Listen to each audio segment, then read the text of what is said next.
Last week we started talking about the calling. కాబట్టి ఆ దేవుని యొక్క పిలుపు గురించి పోయిన వారం మనము మాట్లాడుకున్నాం.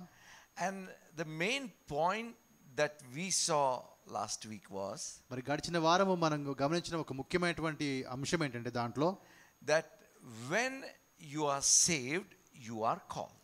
నీవు రక్షించబడినప్పుడే నువ్వు పిలువబడ్డావు. You do not receive a calling sometime after salvation. కాబట్టి అంటే రక్షణ పొందిన తర్వాత కొంతకాలానికి నీకు పిలుపు రాదు. You are saved and called at the same time. కాబట్టి ఒకే సమయంలోనే నువ్వు రక్షించబడ్డావు, అదే సమయంలో నువ్వు పిలువబడ్డావు కూడా. You are not called according to your works. కాబట్టి నీ యొక్క పనులను బట్టి క్రియలను బట్టి నువ్వు పిలువబడలేదు, కానీ You are called according to the grace of God. దేవుని కృపను బట్టి నువ్వు పిలువబడ్డావు. In other words, you are called according to the plan of God. ఇంకొక మాటలో చెప్పాలంటే దేవుని యొక్క ప్రణాళిక చొప్పున నువ్వు పిలువబడ్డావు. Remember, my brothers and sisters, కాబట్టి సహోదరులారా, calling of God is a serious matter. కాబట్టి దేవుని పిలుపు అంటే అది చాలా మనం సీరియస్గా చూడాల్సిన విషయం. అది It's not just about you, ఏదో నీ గురించి మాత్రమే కాదు, not just about your family, నీ కుటుంబం గురించి కాదు, not just about the church. కేవలం సంఘాన్ని గురించి మాత్రమే కాదు, It's not just about this generation. లేదా కేవలం ఈ యొక్క తరాన్ని బట్టి మాత్రమే కాదు. You must realize that your calling is going to impact the generations to come. కాబట్టి రాబోయే అనేక తరాల మీద నీ పిలుపు అనేది ప్రభావాన్ని చూపబోతూ ఉంది. See, one example is King Saul. మరి ఒక ఉదాహరణ మరి సౌలు రాజు గురించి. King Saul was called and anointed by God to be the king of Israel. కాబట్టి ఇశ్రాయేలు మీద రాజుగా ఉండడానికి దేవుడు సౌలు మీద పిలిచాడు, ఆయన అభిషేకం చేశాడు. But he could not stand in that calling. కానీ ఆ పిలుపులో సౌలు ఉండలేకపోయాడు. He could not remain faithful to God the way he was supposed to. ఏ విధంగా దేవుని విషయం నమ్మకంగా ఉండాలో ఆ విధంగా నమ్మకంగా ఉండలేకపోయాడు. So he lost his kingship. కాబట్టి ఆయన తన రాజ్యాధికారాన్ని పోగొట్టుకున్నాడు. Not just him, his son lost the kingship. మరి ఆయన మాత్రం కాదు, ఆయన కుమారుడు కూడా ఇక రాజ్యాధికారాన్ని పోగొట్టుకున్నాడు. Not just his son, but son's son. The generations lost the throne. కాబట్టి ఆయన కుమారుడు మాత్రమే కాదు, కానీ ఆ కుమారుడు అనగా అనేక తరాలు, రాబోయే తరాలు అన్నీ కూడా ఆ యొక్క సింహాసనాన్ని పోగొట్టుకున్నాయి. We see exactly opposite of that in David. కానీ దావీదులో దానికి పూర్తిగా భిన్నమైనది మనం చూస్తాం. Not only David, received the kingship, Bible tells that even Jesus is going to sit on the throne of David. కాబట్టి మరి దావీదు మాత్రమే ఆ యొక్క రాజ్యాధికారాన్ని పొందలేదు, కానీ దేవుని వాక్య ప్రకారంగా యేసు ప్రభు కూడా దావీదు సింహాసనం మీద కూర్చుని పరిపాలన చేస్తాడని చెప్పి వాక్యం చెప్తుంది. We see impact on the generations. కాబట్టి ఆ యొక్క అనేక తరాల మీద ఉన్నటువంటి ఆ ప్రభావాన్ని మనం చూస్తూ ఉన్నాం. What you do or what you don't do is going to impact generations. కాబట్టి నువ్వు ఏది చేస్తున్నావో లేదా ఏది చేయకూడదు అనుకున్నవన్నీ కూడా అనేక తరాల మీద ప్రభావాన్ని చూపెట్టేవిగా ఉన్నాయి. So it's good to know that we are called. కాబట్టి మంచిదే మనం తెలుసుకోవాలి మనం పిలువబడ్డ విషయము. It's excellent to know that there is a destination desired by God for us. కాబట్టి దేవుడు ఒక గమ్యస్థానాన్ని మన కోసం ఉంచాడని చెప్పి తెలుసుకోవడం కూడా చాలా గొప్ప విషయము. But what is important is our journey from here to there. కానీ అంతకన్నా ప్రాముఖ్యమైన విషయం ఏంటంటే మన యొక్క ప్రయాణము అక్కడి నుంచి అక్కడ వరకు. Being called, పిలువబడ్డాము, and reaching your call. నీ యొక్క పిలుపుని వైపు నువ్వు ముందుకు వెళ్ళాలి. Something happens in between. కాబట్టి ఈ రెండింటి మధ్యలో ఏదో ఒకటి జరుగుతూ ఉంది. One example I always think about is people of Israel in Egypt. కాబట్టి ఇశ్రాయేలు ఐగుప్తులో ఉండిన సందర్భం ఎప్పుడు కూడా నాకు ఒక ఉదాహరణగా నేను చూస్తాను. So what was God's call in their life? వారి యొక్క జీవితంలో దేవుని పిలుపు ఏమిటి? That I will take you from Egypt to Canaan, the land flowing with milk and honey. కాబట్టి ఐగుప్తులో నుంచి పాలు తేనెలు ప్రవహించే కనాను దేశంలోనికి మిమ్మల్ని తీసుకుని వెళ్తాను అన్నది దేవుని యొక్క పిలుపు వారికి. You remember that? ఆ మాట మీకు జ్ఞాపకం ఉంది కదా? But there is another part of that calling. ఆ యొక్క పిలుపులోని ఇంకొక భాగం కూడా ఉంది. What were people of Israel in Egypt? కాబట్టి ఇశ్రాయేలు ఐగుప్తులు ఎలా ఉన్నారు? They were slaves. వారు బానిసలుగా ఉన్నారు. What were people of Israel expected to be in the promised land? దేవుని యొక్క వాగ్దాన భూమిలో ఇశ్రాయేలు ఏ విధంగా ఉండబోతున్నారు, ఏ విధంగా ఉండాలని దేవుడు కోరుతున్నాడు వారిని? Kings and priests. కాబట్టి అక్కడ రాజులుగా యాజకులుగా వారు ఉండాలని చెప్పి దేవుడు వారిని కోరుతూ ఉన్నాడు. You see, it's not just from Egypt to Canaan, it's also a call from a slave to king. కాబట్టి కేవలము ఐగుప్తు నుంచి మరి ఆ కనాను దేశానికి ప్రయాణం మాత్రమే కాదు, కానీ బానిసత్వంలో నుంచి రాజులుగా ఉండే ఆ ప్రయాణం వారు చేయాలి. See, they being slaves, what not just about being under the master. కాబట్టి బానిసలు అంటే కేవలం ఒక యజమాని కింద ఉంటామని మాత్రమే కాదు. They being slave had become their profession for generations. కాబట్టి వారు ఆ విధంగా బానిసలుగా ఉండడం అనేది అనేక తరాలకు వారికి అదొక వృత్తిగా మారిపోయింది. Now let's take Joshua. మరి యెహోషువ గురించి మీరు ఆలోచించండి. You remember Joshua? యెహోషువ జ్ఞాపకం Bible ఉందా? Joshua? బైబిల్లో ఉండే Jashuva. What is his father's name? ఆ యొక్క యెహోషువ యొక్క మరి తండ్రి పేరేంటి? None. Nun. What was his profession? ఆ నూను ఆయన చేసిన పని ఏంటి? ఏ పని చేసేవాడు? He was a slave. ఆయన బానిసగా ఉన్నాడు. What was Nun's father? ఆ యొక్క నూను యొక్క తండ్రి యొక్క ఏం చేసేవాడు? Father's father? ఆ తండ్రి యొక్క తండ్రి ఏం చేసేవాడు? ఆయన బానిసే. Correct కదా? All generation of slaves. వాళ్ళందరూ కూడా అనేక తరాలుగా బానిసత్వంలో బానిసలుగా వృత్తి చేస్తున్న వాళ్ళు. See, the slavery gets imbibed inside. కాబట్టి అప్పుడు వారి లోపల ఆ బానిసత్వం అనేది ఒక బలమైనటువంటి భాగంగా మారిపోతుంది. Somebody said it very beautifully. ఒక వ్యక్తి ఈ విధంగా చాలా బాగా చెప్పాడు ఈ మాటని. Though Israel came out of Egypt, Egypt did not come out of them. కాబట్టి ఇశ్రాయేలు వారు ఐగుప్తులో నుంచి బయటికి వచ్చినా కూడా ఐగుప్తు అనేది ఇశ్రాయేలు వారిలో నుంచి బయటికి పోలేదు అంటాడు. In other words, though Israel came out of slavery, slavery did not come out of them. కాబట్టి బానిసత్వంలో నుంచి ఇశ్రాయేలు బయటికి వచ్చినా కూడా ఇశ్రాయేలు యొక్క మనసులో నుంచి బానిసత్వం ఇంకా పోలేదు అంటాడు. Now, can you imagine a professional slave given a throne? కాబట్టి ఈ విధంగా మనం ఊహించగలుగుతామా? బాగా బానిసత్వంలో చాలా అనుభవం ఉన్న వ్యక్తికి మనం ఒక సింహాసనాన్ని ఇస్తే ఎలా ఉంటుంది? What will he do to the nation? ఆ రాష్ట్రానికి లేదా దేశానికి ఆయన ఏం చేయబోతున్నాడు? బానిసగా ఉన్న వ్యక్తి సింహాసనం మీద కూర్చుంటే He will destroy the nation. ఆయన ఆ యొక్క రాజ్యాన్ని నాశనం చేసి పెడతాడు. Bible says, cursed is a nation whose king is a child. కాబట్టి ఏ దేశానికైతే ఒక రాజు ఆయన ఒక చిన్న పిల్లవాడిగా ఉంటాడో ఆ యొక్క దేశం మీదకి శాపం అని వాక్యం చెప్తుంది. Why? ఎందుకు? Because the child, though might be put on the throne, in his heart and in his mind, he is not a king. కాబట్టి పిల్లవాడిని ఒక మన సింహాసనం మీద కూర్చోబెట్టినా కూడా ఆయన యొక్క మనసులో ఆయన యొక్క ఆలోచనలో ఆయన ఒక రాజుగా ఉండలేడు. See, people of Israel on the way to Canaan had to cross two water bodies. కాబట్టి ఇశ్రాయేల్ ప్రజలు కనానుకి వెళ్తూ ఉండగా రెండు నదులు లేదా సముద్రాలు దాటాల్సి వచ్చింది. Number 1, మొట్టమొదటిది Red Sea. మరి ఎర్ర సముద్రం దాటాల్సి వచ్చింది. So slaves crossed the Red Sea. కాబట్టి బానిసలు ఎర్ర సముద్రాన్ని దాటారు. So what were they in the desert? కాబట్టి ఆ యొక్క అరణ్యంలో ఉన్నప్పుడు వారు ఏమై ఉన్నారు? ఇప్పుడు Were they completely free? ఎక్కడ వారు పూర్తిగా స్వతంత్రులుగా ఉన్నారు? Were they completely free in the desert? కాబట్టి అరణ్యంలో ఉండగా వారు స్వతంత్రులుగా మారారా? Let me ask you a question. ఒక ప్రశ్న మిమ్మల్ని అడుగుతున్నాను ఇప్పుడు. Could they eat what they want? వారు ఏది కావాలో అది తినగలిగారా అరణ్యంలో ఉండగా?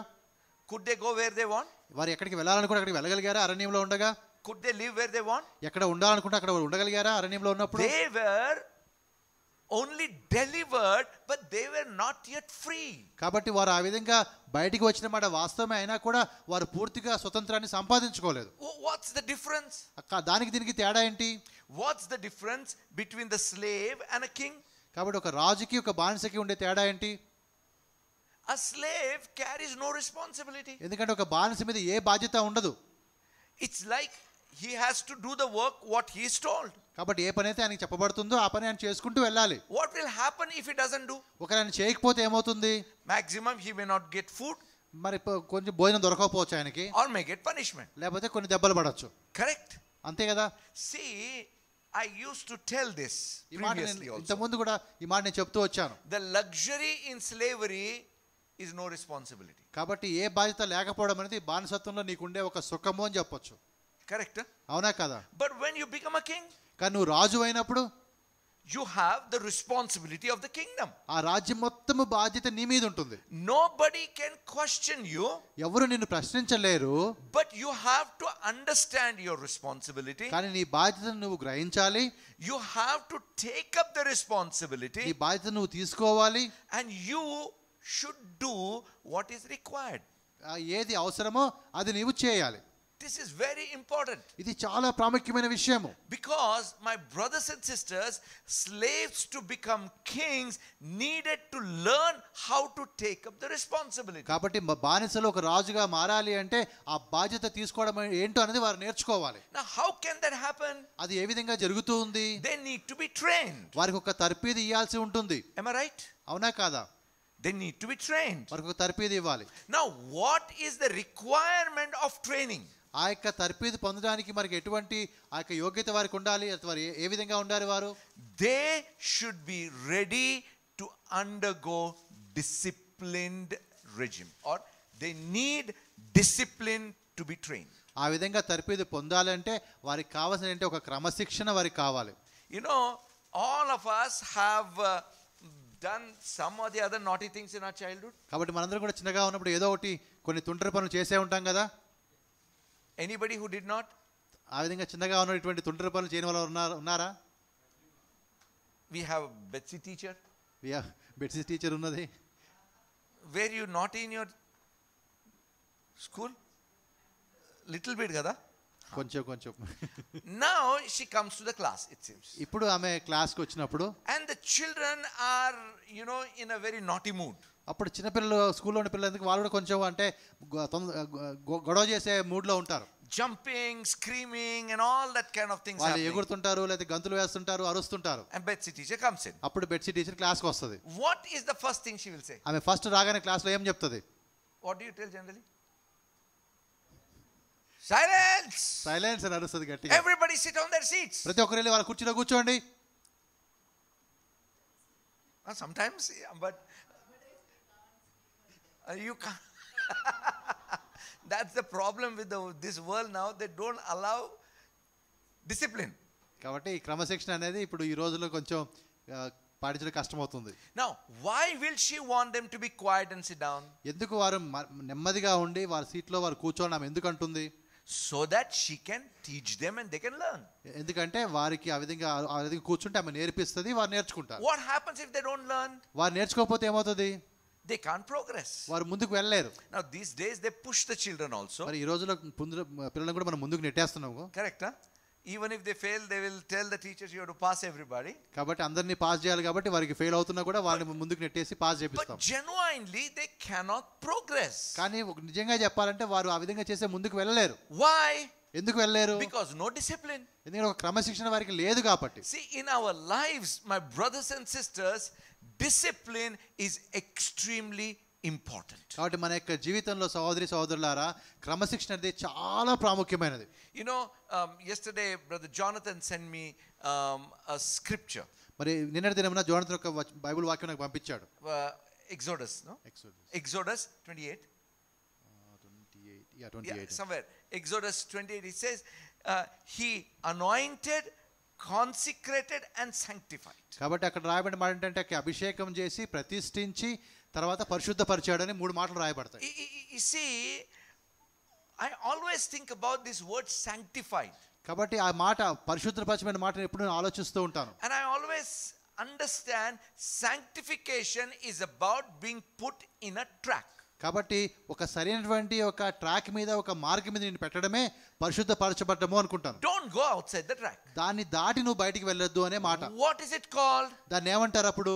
Discipline. దాన్ని క్రమశిక్షణ అంటారు. Why should I not go outside the track? ఎందుకు ఆ విధంగా ఆ ట్రాక్ లో నుంచి ఆ మార్గం బయటికి ఎందుకు వెళ్ళకూడదు నేను? Because if you go outside the track, you cannot reach your preordained or planned destination. కాబట్టి దేవుడు నీ కోసం ముందుగా ఏర్పాటు చేసినటువంటి గమ్యస్థానాన్ని నువ్వు చేరలేవు, ఎందుకంటే నువ్వు ఆ ట్రాక్ తప్పుతున్నావు కాబట్టి. See, my brothers and sisters, సహోదరి సహోదరులారా, in the book of Proverbs chapter 29 verse 18, మరి సామెతలు 29:18 మనం చూస్తే, where there is no revelation, people cast off restraint, but happy is he who keeps the law.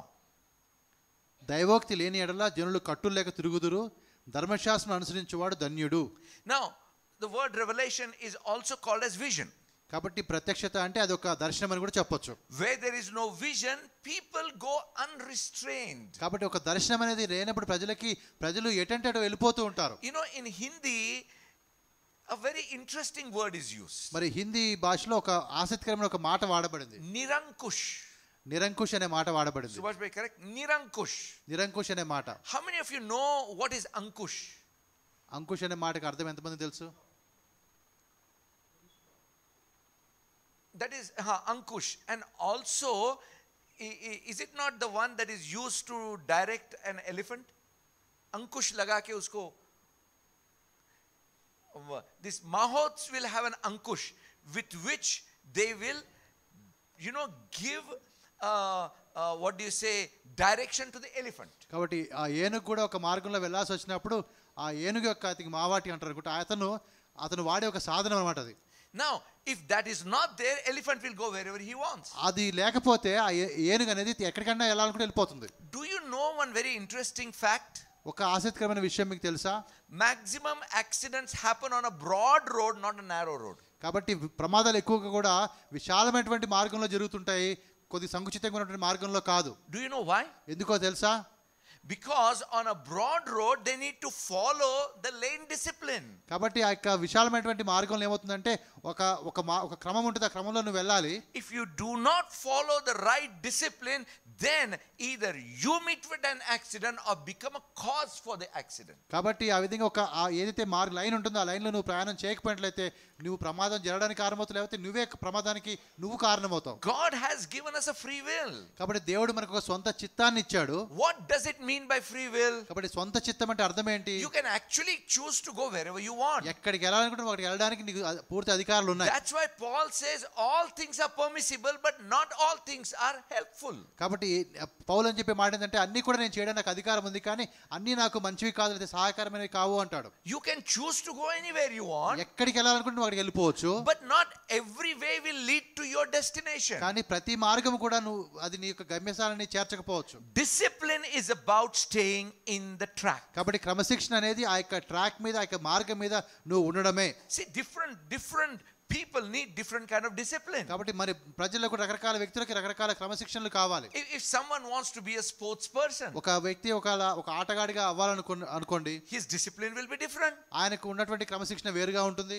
One of Nina's nephew, మరి నీనాకు ఉన్నటువంటి ఒక నెవ్యూస్ ఒకరు, he is a professional golfer. ఆయన ఒక గోల్ఫ్ ఆడే ఆటగాడిగా ఉన్నాడు. So his concentration is on practicing hours and hours together golf. కాబట్టి ఆ గోల్ఫ్ ఆడుతూ గంటలు ఆయన ప్రాక్టీస్ చేస్తూ ఉంటాడు. But there are people who wants to be, let's say, a doctor or an engineer or one of those professions. కాబట్టి కొంతమంది doctors గా, ఇంజనీర్ గా అటువంటి ఏవైనా ఒక వృత్తిలో ఉండడానికి ఇష్టపడతారు. They cannot have a discipline of playing for hours together. కాబట్టి ఆ విధంగా వారికి గంటలు కూర్చొని ఆడాలంటే వారికి కుదరదు ఆ మాట. They have to sit with the books for hours together. వారి గంటలు పుస్తకాలు తీసి చదవాలి వాళ్ళు. Discipline.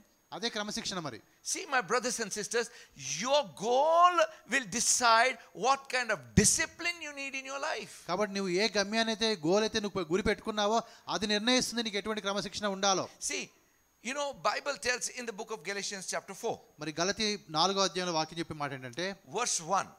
మొదటి వచనంలో, Now I say that the heir, as long as he is a child, does not differ at all from a slave, though he is a master of all. మరి నేను మీకు చెప్పున్నదేమనగా వారసుడు అన్నిటికీ కర్త అయి ఉన్నాను, బాలుడై ఉన్నంత కాలం అతనికి దాసునికి ఏ భేదము లేదు.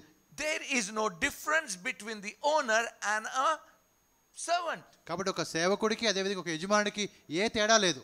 Then he says, but is under guardians and stewards until the time appointed by the father. కాబట్టి తండ్రి చేత నిర్ణయింపబడిన దినం వచ్చే వరకు అతడు సంరక్షకుల యొక్కయు గృహ నిర్వాహకుల యొక్కయు ఆధీనములో ఉండును. So what does the child learn? అప్పుడు ఆ పిల్లవాడు ఏం నేర్చుకుంటాడు? The child is disciplined and trained to become a king.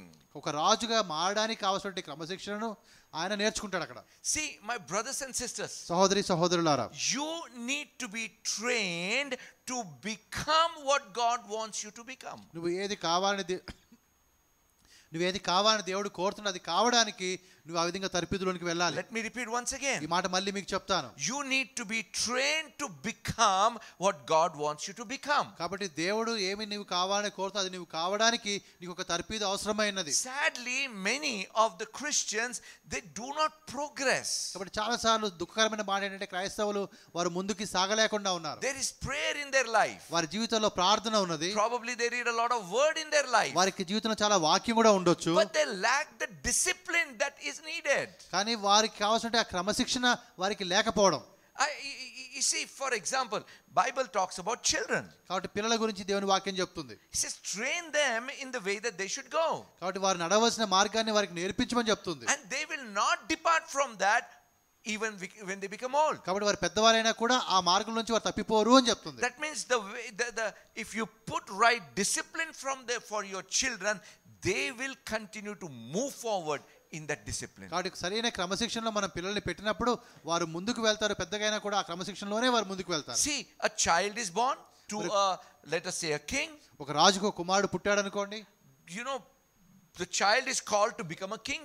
అనగా ఆ రాబోయే కాలంలో ఆయనే రాజుగా మారబోతాడు. But Bible tells, కానీ వాక్యం ఏం చెప్తుందంటే without proper discipline and training, the child cannot. కాబట్టి ఒక తర్పీదు లేకుండా ఒక క్రమశిక్షణ లేకుండా ఈ పిల్లవాడు ఆ విధంగా రాజు కావడం కుదరదు. My point is this, my brothers and sisters. కాబట్టి ఈ మాట నేను మీకు చెప్తున్నాను సహోదరి సహోదరులారా. All of you have a wonderful call of God in your life. మీ అందరి జీవితంలో కూడా మీ అందరికి కూడా ఒక అద్భుతమైనటువంటి దేవుని యొక్క పిలుపు ఉన్నది మీకు. There is absolutely no doubt about it. దాని విషయంలో ఎటువంటి సందేహము లేదు. Not because I am telling, just because the Bible is telling that. కాబట్టి నేను చెప్తున్న మాట కాదు కానీ దేవుని వాక్యం మాట చెప్తుంది. But without proper discipline and training, you can never reach there. కాబట్టి క్రమశిక్షణ ఒక తర్బీదు నీకు లేకపోతే నీవు అక్కడికి చేరుకోలేవు.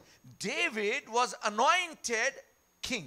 కాబట్టి మరి దావీదు అభిషేకం పొందిన ఒక రాజు. By whom? ఎవరి ద్వారా? Who anointed him? ఎవరు ఆయనకి అభిషేకం చేశారు రాజుగా? Samuel the prophet. మరి సమూయేలు ప్రవక్త. What was the age of David at that time? ఆ సమయంలో దావీదు యొక్క వయసు ఏంటి? They say around 13 to 15, something like that. కాబట్టి 13-15 సంవత్సరాల మధ్యలో ఉంటారని చెప్తారు. Little here and there you can. 1-2 సంవత్సరాలు అటు ఇటు ఉండొచ్చు. What is the age he became a king? కానీ ఆయన ఏ వయసులో ఉన్నప్పుడు రాజు అయ్యాడు? Almost 30. ఆల్మోస్ట్ దాదాపు 30 సంవత్సరాల వయసు. So almost 15 years, what was happening? కాబట్టి ఆ 15 సంవత్సరాల కాలంలో ఏం జరుగుతుంది? Training. ఆయన ఒక తర్పీదు ఒక ట్రైనింగ్ ఇవ్వబడుతుంది. He was being disciplined. ఒక క్రమశిక్షణలో ఆయన పెట్టబడ్డాడు. See, discipline, don't look at it like a headmaster sitting with a cane. కాబట్టి క్రమశిక్షణ అనగానే ఎవరో మన మీద హెడ్ మాస్టర్ కూర్చొని కర్ర పట్టుకొని ఉంటాడని ఆ విధంగా అనుకోకండి. Discipline is about training to stay there. కాబట్టి క్రమశిక్షణ అంటే అక్కడ ఉండే విధంగా నీకు తర్పీదు ఇచ్చుకుంటున్నావు నువ్వు. You know, an athlete is competing for a race. కాబట్టి ఒక ఆ పరుగు పందెం కోసం ఒక ఆటగాడు ప్రయత్నం చేస్తున్నప్పుడు So he is put in discipline. That means don't do this, don't do that. కాబట్టి ఒక క్రమశిక్షణలో ఆయన పెడతారు అనగా నువ్వు ఇది చేయొద్దు నువ్వు అది చేయొద్దు అని చెప్తారు. You know, I was hearing about one very famous cricketer. I think it is Sunil Gavaskar. కాబట్టి ఒక క్రికెటర్ గురించి నేను వింటూ ఉన్నాను. సునీల్ గవాస్కర్ అని అయి ఉండొచ్చేమో. See, he would refuse to go for a long runs. కాబట్టి చాలా ఎక్కువ ట్రైనింగ్ టైం ట్రైనింగ్ టైంలో చాలా ఎక్కువ దూరం పరిగెత్తడం అనేది ఆయనకి ఇష్టం ఉండేది కాదు. You know what was his logic? ఆయన చెప్పిన మాట ఏంటంటే I never have to run so much. అంతగా పరిగెత్తాల్సిన అవసరం నాకు లేదు. My running is only 22 yards from here to there. కాబట్టి కేవలం 22 అడుగులు మాత్రం నేను ప్రయాణం చేస్తాను కాబట్టి. Or my training is from point 1 to point 2 catch the ball. కాబట్టి లేకపోతే ఇక్కడ నుంచి అక్కడికి బాల్ పట్టుకోవడానికి నేను పరిగెత్తాను. So my training has to be that. కాబట్టి అంతవరకే నాకు ట్రైనింగ్ ఉంటే సరిపోతుంది. Are you getting my point? మీకు అర్థమవుతుందా మాటలు? Different training that is required. ఎందుకంటే ఆయనకి ఆ విధంగా వేరే విధమైన తర్పీదు ఉండాలి. See, God will train you according to your call. కాబట్టి నీ పిలుపుని బట్టి దేవుడు నీకు తర్పీదు ఇస్తాడు. You know, I sometimes used to think about certain men of God who have gone through very difficult times of their life. కాబట్టి కొంతమంది దైవజనులు నాకు జ్ఞాపకం వస్తారు. వారు చాలా కఠినమైనటువంటి పరిస్థితులు గుండా వెళ్ళారు. One day I was asking the Lord, what is this happening? ఎందుకు ఈ విధంగా జరుగుతుంది ప్రభువా అని అడిగాను. And then this is what the Lord told me. అప్పుడు ప్రభు నాకు ఈ దేవుడి మాట చెప్పాడు. Training depends upon your call. నీ పిలుపు మీదనే నీ యొక్క తర్పీదు ట్రైనింగ్ ఆధారపడి ఉంటుంది. The length of the training depends upon your submission to the training. కానీ ఎంతవరకు నీకు ట్రైనింగ్ కావాలి అన్నది నువ్వు ఎంతవరకు దేవుని మీద లోబడుతున్నావు అన్న దాని మీద ఆధారపడి ఉంటుంది. See, the more you happily give yourself for godly discipline, my brothers and sisters, greater you will grow and the faster you will grow. కాబట్టి నువ్వు ఎంతగానైతే దేవుని యొక్క క్రమశిక్షణకి ఎంతగా నువ్వు ఇచ్చుకుంటావో దాన్ని బట్టి నువ్వు ఎంత గొప్పగా మారుతావో ఎంత త్వరగా నువ్వు మారుతావు అన్నది ఆధారపడి ఉంటుంది. I think last Sunday or when Sony gave a testimony. మరి పోయిన వారం అనుకుంటా సోని ఒక సాక్ష్యం చెప్పింది. I think last Sunday a fasting prayer gave a testimony. Fasting prayer లో ఈమె ఒక సాక్ష్యం చెప్పింది.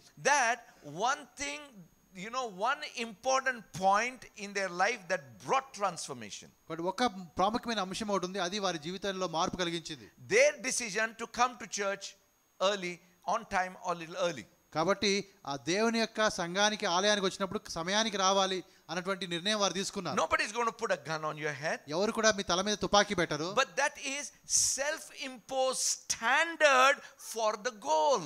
కాబట్టి ఆ గురి చేరుకోవడానికి నీవుగా నిర్ణయించుకున్నటువంటి ఒక గోల్ లాగా అది ఉండింది. As they began to do, more transformations began to come in their life. వారు ఆ విధంగా చేయడం ప్రారంభించినప్పటి నుంచి అనేక మార్పులు, మంచి మార్పులు వారి జీవితంలో జరుగుతూ వచ్చాయి. Am I right, Sony?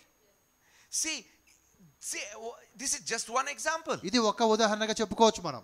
My brothers and sisters, సహోదరి సహోదరులారా, little things will take you a long way. కాబట్టి చిన్న చిన్న విషయాలు మనం అభివృద్ధి చేసుకుంటూ పోతున్నప్పుడు అవి చాలా ముందుకు మనల్ని తీసుకుని వెళ్తాయి. Disciplining is rarely pleasurable. కాబట్టి క్రమశిక్షణ అనేది సాధారణంగా అంత సంతోషకరంగా ఉండదు. You know, in the book of Proverbs chapter 3, మరి సామెతలు 3 మనం చూస్తే verse 11 and 12, my son, do not despise the chastening of the Lord, not detest his correction, for whom the Lord loves he corrects, just as a father the son in whom he delights. సామెతలు 3 11 12 వచనం, నా కుమారుడా యెహోవా శిక్షను తృణీకరింపవద్దు, ఆయన గద్దింపునకు విసుకవద్దు, తండ్రి తనకి ఇష్టడైన కుమారుని గద్దించే రీతిగా యెహోవా తాను ప్రేమించు వారిని గద్దించును. I'll tell you, my brothers and sisters, ఈ మాట మీకు చెప్తున్నాను సహోదరి సహోదరులారా, every one of us want to be right on top immediately. కాబట్టి మనం అనేకులం కూడా మనందరం కూడా మనం వెంటనే వేగంగా పైకి చేరుకోవాలనుకుంటాం. Am I right? అవునా కాదా? Yes or no? Everybody, that's a human nature. అది మానవ సహజంగా మానవ జీవిత త్వరగా పైకి వెళ్ళాలి నేను అని చెప్పి. But if you reach there without proper training, then it will be dangerous for you. కాబట్టి ఒకవేళ నిజంగా ఆ స్థాయికి నువ్వు చేరుకుంటే దాని సరిపోయే నీకు తరబిదు లేకపోతే అది చాలా ప్రమాదకరమైన విషయం. What's the difference between a man falling from the first floor and man falling from 10th floor? కాబట్టి మొదటి అంతస్తు నుంచి పడ్డ వ్యక్తికి 10వ అంతస్తు నుంచి పడ్డ వ్యక్తికి తేడా ఏంటి చెప్పండి? Go hospital, grave, correct? సమాధికి వెళ్తారా లేకపోతే హాస్పిటల్కి వెళ్తారా, బతికుంటారా, చచ్చిపోతారా? But I'll tell you the difference in sound. Sound లో వచ్చే డిఫరెన్స్ నేను మీకు చెప్తాను. ఫస్ట్ ఫ్లోర్ దబ్ దబ్ అని పడతాడు, ఆ అంటాడు అంతే. ఫ్రమ్ 10th ఫ్లోర్ అయితే దబ్ కిందికి వచ్చి దబ్ అని పడతాడు కింద. No more sound after that. ఆ తర్వాత మరి సౌండ్ రాదు ఇంకా. See, the higher you go, more dangerous will be your fall. Therefore, the higher you want to go, more intense should be your training. కాబట్టి నువ్వు ఆ విధంగా ఎంత ఎత్తుకు నువ్వు వెళ్ళాలనుకున్నప్పుడు అక్కడ నుంచి పడినప్పుడు అది చాలా భయంకరంగా ఉంటుంది. కాబట్టి నువ్వు ఎంత పైకి వెళ్ళాలనుకుంటే అంత క్రమశిక్షణలో అంత తర్పిదులోకి నువ్వు వెళ్ళాలి. See, as the children of God, దేవుని యొక్క పిల్లలముగా different calls.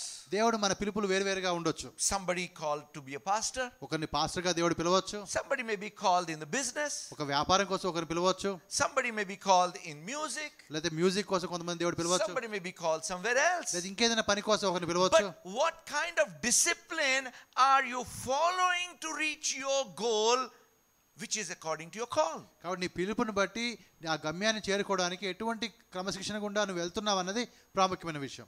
You see, I was talking to a friend of mine. నా స్నేహితుడితో ఒక మాట నేను మాట్లాడుతున్నాను. He's a table tennis player. ఆయన టేబుల్ టెన్నిస్ ఆటగాడు. He went to practice cricket. ఆయన క్రికెట్ ఆడడానికి లేదా ప్రాక్టీస్ చేయడానికి వెళ్ళాడు. Injured his thumb and came. ఆ తర్వాత తన వేలు గాయమైంది. So I was telling him, ఆయనకు నేను చెప్తూ వచ్చాను, జేను కామ్ తేను థాయ్ దుజా కరే సో గోతా ఖాయ్. అంటే ఎవరు చేయాల్సిన పని వారు చేయాలా, అదే మంచిది అని చెప్పి. దూసరా కరే తో డూబ్ జాయేగా. వేరే వాళ్ళు చేస్తే మాత్రం మునిగిపోతారు. The point is, కాబట్టి ఇక్కడ చెప్పే మాట ఏంటంటే, you need to be disciplined in the path you are supposed to take to reach your divine decided goal. మరి దేవుడు నిర్ణయించినటువంటి యొక్క గమ్యస్థానాన్ని చేరుకోవడానికి ఏ మార్గంలో ఉండాలో ఆ మార్గంలో ఉండడానికి నీకు కావాల్సిన క్రమశిక్షణను కలిగి ఉండాలి. Now, why was the necessary for God to take them through the desert for 40 years? కాబట్టి 40 సంవత్సరాలు ఎందుకు అరణ్యం గుండా దేవుడు వారిని తీసుకుని వెళ్ళాల్సి వచ్చింది? Through different situations. అనేక రకరకాల పరిస్థితుల గుండా తీసుకుని వెళ్ళాల్సి వచ్చింది. You know, right in the beginning, మరి ప్రారంభంలోనే మనం గమనిస్తే there was an issue. ఒక సమస్య వచ్చింది వారికి. They needed water. వారికి నీరు కావాల్సి వచ్చింది. So what did they do? వారు ఏం చేశారు? They went to Moses. వారు మోషే దగ్గరికి వెళ్ళారు. Because, you know, in their life they had no other training but to go to their master if there is a need. కాబట్టి వారికి ఎటువంటి తరపీదు లేదు ఇంతకు ముందు. వారికి ఏదైనా అవసరమైనప్పుడు వారి యజమాని దగ్గరికి వారు వెళ్ళాలి. Correct. So Moses prayed and God asked him to strike the rock and the water came. కాబట్టి ఆ తర్వాత వారు మోషే దగ్గరికి వెళ్ళారు. మోషే ప్రార్థన చేశాడు. దేవుడు చెప్పాడు ఆ బండను కొట్టు అంటే కొట్టారు. నీళ్ళు వచ్చాయి. Then afterwards, after many years, once again a situation came like that. కాబట్టి కొంతకాలం కొన్ని సంవత్సరాలు గడిచిన తర్వాత మళ్ళీ అటువంటి పరిస్థితి ఇంకోసారి వచ్చింది. What do you think God expected of them? అప్పుడు దేవుడు వారి నుంచి ఏమి కోరుతున్నాడని మీరు అనుకుంటున్నారు? That each one should turn to God. ప్రతి ఒక్కరు కూడా దేవుని వైపు తిరగాలి. But because they detested, resisted the discipline of God, they just remained those same grumbling, murmuring, complaining people. కాబట్టి దేవుని క్రమశిక్షణకు వారు లోబడలేదు కాబట్టి వారిలో మార్పు రాలేదు. అప్పుడులాగానే సనుక్కునే గొనుక్కునే జనాంగంగా వారు ఉండిపోయారు. Instead of going to God, once again they went to Moses and began to trouble him. కాబట్టి మళ్ళీ దేవుని దగ్గరికి వెళ్లకుండా వారు మళ్ళీ మోషే దగ్గరికి వెళ్ళి ఇంకా ఆయనతో గొడవ పెట్టుకోవడం లేకపోతే ఆయనతో సనుక్కోవడం మొదలు పెట్టారు. See, God gave them water. దేవుడు వారికి నీళ్లు ఇచ్చాడు. But no progress in their life. కానీ వారి జీవితంలో వారు ముందుకు పోలేకపోయారు. If the babies are crying, we will give them what they want so that they should keep quiet. కాబట్టి చిన్నపిల్లలు ఏడుస్తుంటే వారికి కావాల్సింది మనం ఇస్తాం. ఎందుకంటే అలా ఇస్తే వాళ్ళు గమ్మునుండిపోతారు. Sometimes people after becoming big, they still cry like a baby to get what they want. కాబట్టి పెద్దగా అయిపోయి వయసుపై వచ్చిన తర్వాత కూడా ఇంకా చిన్నపిల్లలాగానే వారికి కావాల్సిన దాని కోసం ఏడుస్తూ ఉంటే ఎట్లా? You need to grow up. మనం ఎదగాల్సిన వారముగా And ఉన్నాం. you cannot grow up without proper discipline and training. కాబట్టి సరైనటువంటి ఒక క్రమశిక్షణ ఆ ట్రైనింగ్ నీకు లేకపోతే నువ్వు ఎదగడం కష్టం. Every single man and woman of God had to be disciplined, had to go through the training. కాబట్టి ప్రతి ఒక్కరు కూడా దైవజనులందరూ కూడా స్త్రీలు కావచ్చు పురుషులు కావచ్చు అందరూ ఒక క్రమశిక్షణ గుండా ఒక ట్రైనింగ్ గుండా వెళ్ళాల్సి ఉంది. The moment you begin to think who is the other person to bring a discipline to me, కాబట్టి ఎప్పుడైతే ఆ వ్యక్తి ఎవరు నాకు క్రమశిక్షణ నేర్పడానికి అన్నావు అనుకో. let me tell you what is discipline. మరి క్రమశిక్షణ అంటే ఏంటో మీకు చెప్తాను. It is imposing of standards for the sake of higher goals. కాబట్టి imposing of standards, higher standards for the sake of higher goal. కాబట్టి ఒక ఉన్నతమైనటువంటి గురిని చేరుకోవడానికి ఒక ఉన్నతమైనటువంటి ప్రమాణాలు నీవు ఏర్పాటు చేసుకోవడమే. See, for example, you want to lose weight. కాబట్టి నువ్వు ఒకవేళ బరువు తగ్గాలనుకున్నావు అనుకో. That's your goal. అది నువ్వు ఒక గురిగా పెట్టుకున్నావు. So you have to impose a different standard for your food, different standard for your rest, different standard for your activity. కాబట్టి నువ్వు ఏమేమి పనులు చేస్తున్నావో లేతే మరి ఎంత విశ్రాంతి తీసుకుంటున్నావో లేదా ఏమేమి తింటున్నావు ఇవన్నీ కూడా కొన్ని ప్రమాణాలు నువ్వు అనుసరించాల్సి ఉంటుంది. What is self discipline? కాబట్టి వ్యక్తిగతంగా నీ సొంతగా నీకు క్రమశిక్షణ కలిగి ఉండాలంటే అర్థం ఏంటి? That means you impose yourself the higher standards for the goal. కాబట్టి ఆ గురిని చేరుకోవడానికి నీవుగా నీ మీద కొన్ని ప్రమాణాలు పెట్టుకొని దాని ప్రకారంగా చేయడానికి ప్రయత్నం చేస్తావు. Now why do parents discipline? ఎందుకు మరి తల్లిదండ్రులు పిల్లల్ని క్రమశిక్షణలో పెడతారు? Because children do not understand the goal. ఎందుకంటే పిల్లవాళ్ళకి ఆ గురి ఏంటో వారికి అర్థం కాదు.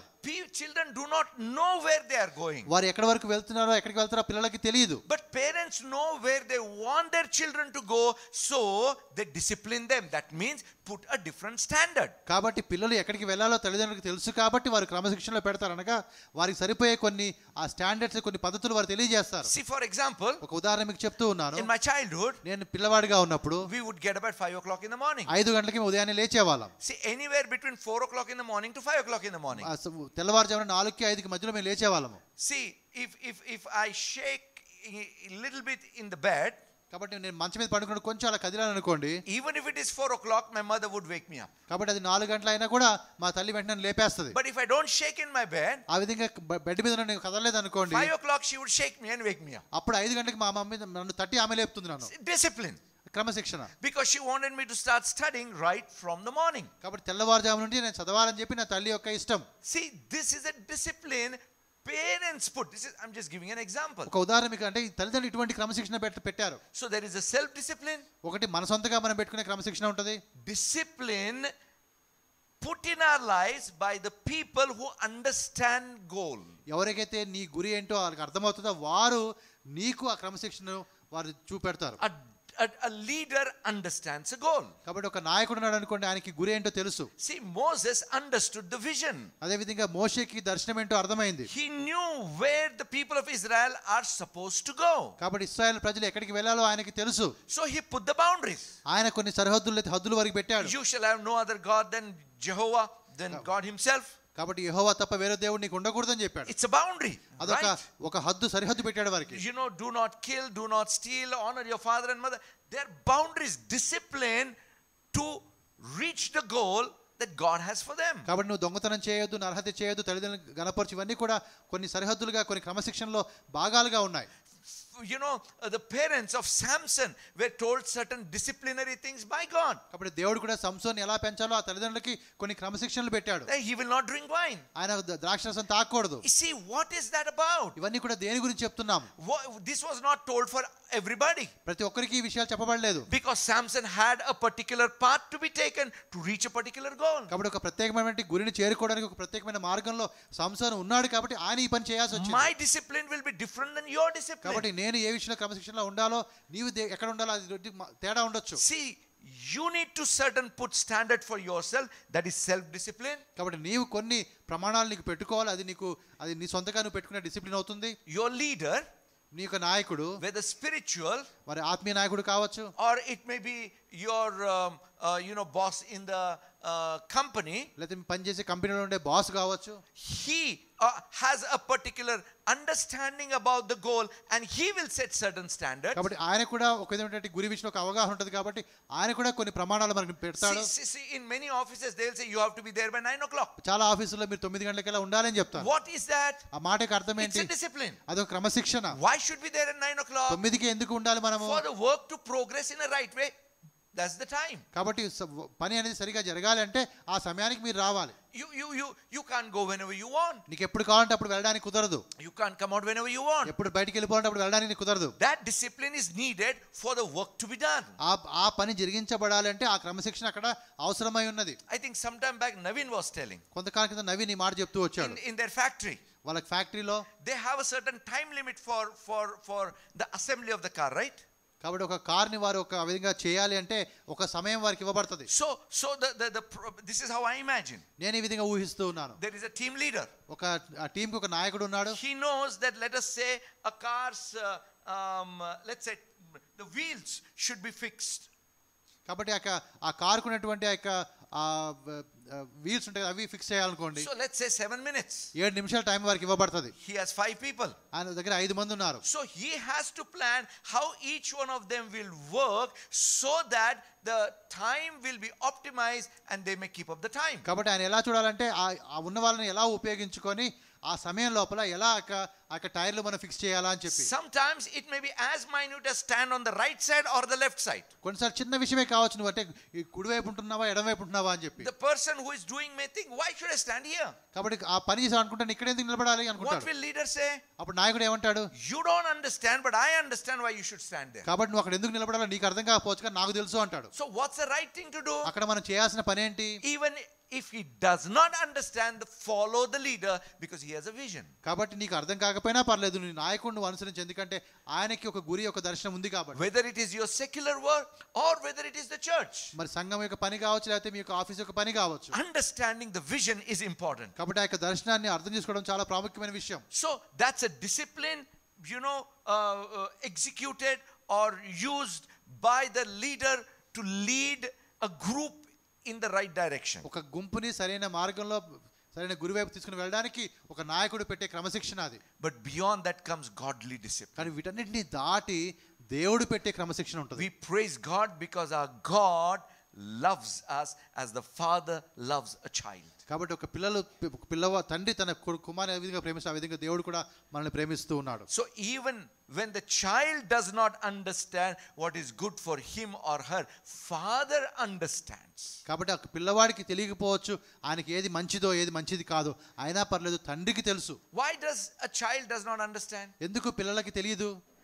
Because the brain is not grown so much. Maybe వారి యొక్క తెలివి అంతగా ఎదగలేదేమో. See, father understands because he knows better, he has seen better and he understands better. కాబట్టి తండ్రికి ఎందుకు అర్థమవుతుంది? ఆయన బాగా తెలిసినవాడుగా ఉన్నాడు, చూసినవాడుగా ఉన్నాడు కాబట్టి ఆయన అనుభవాన్ని బట్టి ఆయన బాగా చెప్పగలుగుతాడు. Bible tells the fathers on the earth they discipline the children. కాబట్టి దేవుని వాక్యం చెప్పడం అంటే తల్లిదండ్రులు ఈ లోకంలో వారి పిల్లల్ని వారి క్రమశిక్షణలో పెడతారు. How much more our father in heaven should discipline us? కాబట్టి భూలోక సంబంధమైన తండ్రి ఆ క్రమశిక్షణలో పెడుతున్నప్పుడు పరలోకమందున్న మన తండ్రి ఇంకా ఎంత గొప్పగా మనల్ని క్రమశిక్షణలో పెట్టాలి. Bible tells us, వాక్యం ఏం చెప్తుందంటే, about our Lord Jesus, మన ప్రభువు అయిన యేసు ప్రభువుని గురించి, because of the things he suffered, he learned obedience. ఆయన పొందిన శ్రమలను బట్టి ఆయన విధేయత నేర్చుకున్నాడు అని రాయబడింది. We may think that Jesus needed no discipline, యేసు ప్రభుకి ఒక క్రమశిక్షణ అక్కర్లేదని మనకు అనిపించొచ్చేమో. but Jesus himself put himself in a discipline. కానీ యేసు ప్రభువు కూడా తనకు తానుగా ఒక క్రమశిక్షణలో పెట్టుకున్నాడు. For example, he said he became obedient to his parents. ఆయన తల్లిదండ్రులకి లోబడిన వాడిగా ఉన్నాడని ఒక ఉదాహరణ మనం చూడొచ్చు. When the time of baptism came, John says, I can't even touch your sandals. కాబట్టి బాప్టిజం తీసుకునే సమయం వచ్చినప్పుడు యోహాన్ అంటాడు, నీకు పాదరక్షలు ముట్టుకోవడానికి కూడా నాకు అధికారం లేదంటాడు. It's a right thing to do, Jesus says. కానీ యేసు అంటాడు, లేదు, ఇదే సరైన విధానం అంటాడు. It's a discipline. అది ఒక క్రమశిక్షణ ఆయన జీవితంలో. My brothers and sisters, సహోదరి సహోదరులారా, just because Jesus had disciplined himself, when the point came at Garden of Gethsemane, he said, not my will but yours be done. కాబట్టి ఆ విధంగా క్రమశిక్షణలో తనను తాను ఉంచుకున్నాడు. కాబట్టి ఆ సమయం వచ్చినప్పుడు నా చిత్తము కాదు నీ చిత్తమే అంటూ దేవునికి అప్పగించుకున్నాడు. I was talking to one Greyhound commando. కాబట్టి ఒక గ్రేహౌండ్ కమాండోతో మాట్లాడుతూ ఉన్నాను. Maybe some of you know Greyhound are the police commandos. వారు పోలీస్ కమాండోస్ గా ఉన్నారు. And he was telling, ఆయన చెప్తున్న మాట ఏంటంటే, sir, if we follow the training, the discipline that was given to us, we will never die in an encounter. కాబట్టి మేము ఏదైతే క్రమశిక్షణ మాకు నేర్పిస్తారో ఆ క్రమశిక్షణలో మేము ముందుకు వెళ్ళామంటే మాత్రము మేము చనిపోయే పరిస్థితి రాదు అన్నాడు. Most of the deaths happen when a person crosses the boundary or when they go outside the discipline. కాబట్టి ఆ క్రమశిక్షణను దాటి వెళ్ళినప్పుడే ఇటువంటి ప్రమాదాలు జరుగుతాయని చెప్తున్నాడు. My brothers and sisters, సహోదరి సహోదరులారా, it's very easy to say yes if I ask you how many of you want to be disciplined. కాబట్టి మీలో ఎంతమందికి ఆ విధంగా క్రమశిక్షణ పొందడానికి ఇష్టపడుతున్నారంటే అందరూ ఎస్ అంటారు. అది చాలా సులభం. Correct, huh? అవునా కాదా? But are you really ready? కానీ నువ్వు నిజంగా సిద్ధంగా ఉన్నావా? Can I hear a louder yes, please? Yes. Everyone in one voice? Yes. My brothers and sisters, సహోదరి సహోదరులారా, discipline is never for our harm or hurting us. కాబట్టి ఏదో మనకి కష్టం కలిగించడం కోసమో మనకి హాని చేయడం కోసమో కాదు క్రమశిక్షణ అనేది. But discipline is the one that will raise our standard up. కాబట్టి మన యొక్క ఆ యొక్క స్టాండర్డ్ని, అది ప్రమాణాన్ని పెంచడం కోసమే క్రమశిక్షణ అనేది. You are saying yes allows God to work in your life like never before. కాబట్టి మీరు అవును అన్నారు కాబట్టి దేవుడు ఇంతకన్నా ముందుగా చేసిన దానికి ఇంకా ఎక్కువ గొప్పగా మీలో పని చేస్తాడు. There are many things to say. ఇంకా చాలా విషయాలు ఉన్నాయి. But we must be thankful to God that he has not abandoned us but he chastens us. కాబట్టి మన దేవుడికి వందనాలు చెల్లించాలి, ఎందుకంటే ఆయన మనల్ని విడిచిపెట్టలేదు కానీ మనల్ని క్రమశిక్షణ చేస్తూ ఉన్నాడు. Just one last scripture and I will close. చివరి ఒక వచనం నేను చదివి నేను ముగిస్తాను. Proverbs 15:32. మరి సామెతలు 15:32. I'm going to read from different translations. రకరకాల ట్రాన్స్లేషన్ నేను చదువుతాను. NKJV says, he who disdains instruction despises his own soul, but he who heeds rebuke gets understanding. శిక్ష నొందనొల్లని వాడు తన ప్రాణమును తృణీకరించును, గద్దింపును వినువాడు వివేకి అగును. Message Bible says this, very interesting. Message బైబిల్లో ఇది కొద్దిగా ఆసక్తికరంగా ఈ మాట చెప్పబడ్డాయి. An undisciplined self-willed life is puny. కాబట్టి అనగా క్రమశిక్షణ లేని నా ఇష్టం వచ్చినట్టుగా నేను చేస్తాననే స్వంత చిత్తంతో వెళ్ళేవాడు అటువంటి జీవితము, it's puny means very small. అది చాలా చిన్న జీవితం, అది అల్పమైన జీవితం అది. See, you being undisciplined or self-willed makes you small and not big. కాబట్టి ఆ విధంగా నా ఇష్టం వచ్చింది నేను చేసుకుంటాను అంటూ క్రమశిక్షణ లేకుండా నువ్వు జీవిస్తూ ఉన్నప్పుడు నువ్వు అల్పమైన విధానం అవుతావు కానీ గొప్పవాడి కాలేవు. Anyone who has reached top has always been disciplined, well disciplined person. కాబట్టి ఆ విధంగా ఒక ఉన్నతమైన స్థానాన్ని చేరుకున్న ప్రతి వ్యక్తి కూడా మంచి క్రమశిక్షణ గుండా వెళ్ళిన వాడే. Smallness in life means undisciplined character. కాబట్టి ఆ విధంగా క్రమశిక్షణ లేని వ్యక్తి చాలా స్వల్పముగా, చాలా అల్పముగా వాడు ఉంటాడు. And further he says God-willed life is spacious. కాబట్టి దేవుడి యొక్క చిత్తం ఉన్నటువంటి పరిస్థితి ఎలా ఉంటుందంటే అది చాలా విశాలంగా ఉంటుంది. You know, when God's will sometimes is unpleasant, we want to resist. కాబట్టి కొన్నిసార్లు దేవుని చిత్తం అనేది కొంచెం మనకి అంత అనుకూలంగా లేనప్పుడు దాన్ని మనం ఎదిరిస్తూ ఉంటాం. But let us not do that. ఆ విధంగా మనం చేయకూడదు. Let us say yes to the discipline of God. దేవుని యొక్క క్రమశిక్షణకు మనము మరి అవును అనే విధంగా ఉండాలి. How would it be if you can say, God, please discipline me? దేవా నాకు నువ్వు క్రమశిక్షణలో పెట్టు అని అంటే ఎలా ఉంటుంది ఒకసారి? ఒకసారి చెప్పి చూడండి.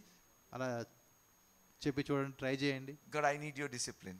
దేవా నీ క్రమశిక్షణ నాకు కావాలి. Wholeheartedly, God, I need your మనస్ఫూర్తిగా దేవా నీ క్రమశిక్షణ నాకు కావాలి. నీ క్రమశిక్షణ నాకు కావాలి. I assure you, if you have prayed that prayer from the bottom of your heart, God will respond. కాబట్టి నేను మాట ఖచ్చితంగా మీకు చెప్తున్నాను, మనస్ఫూర్తిగా నువ్వు ఆ మాట చెప్పినట్లయితే దేవుడు తప్పకుండా నీ ప్రార్థనకి జవాబిస్తాడు. And when God responds, దేవుడు ఆ విధంగా నీ ప్రార్థన జవాబిచ్చినప్పుడు you may find boundaries. అప్పుడు కొన్ని సరిహద్దులను గమనిస్తావు నీ జీవితంలో. You may find restrictions. కొన్ని విషయాలు నువ్వు అంతవరకే వెళ్ళగలుగుతావు, ముందుకు వెళ్ళలేవు ఇంకా.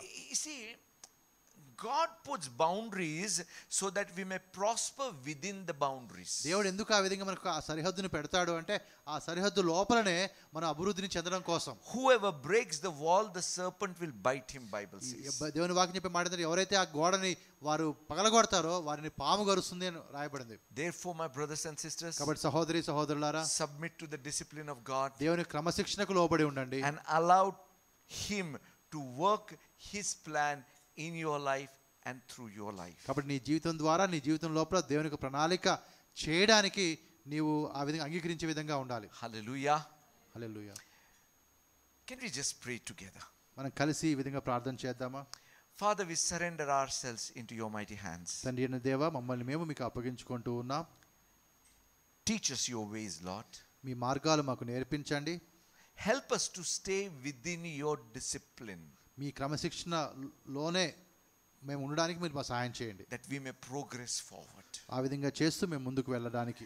Every self-willed and undisciplinedness in our life be removed in Jesus' name. కాబట్టి ఆ విధంగా స్వంత చిత్తమో లేకపోతే క్రమశిక్షణ లేని జీవితం అవన్నీ కూడా యేసుప్రభు నామంలో తీసివేయబడును గాక. Help us, Lord. ప్రభువా సహాయం చేయండి. In Jesus' name.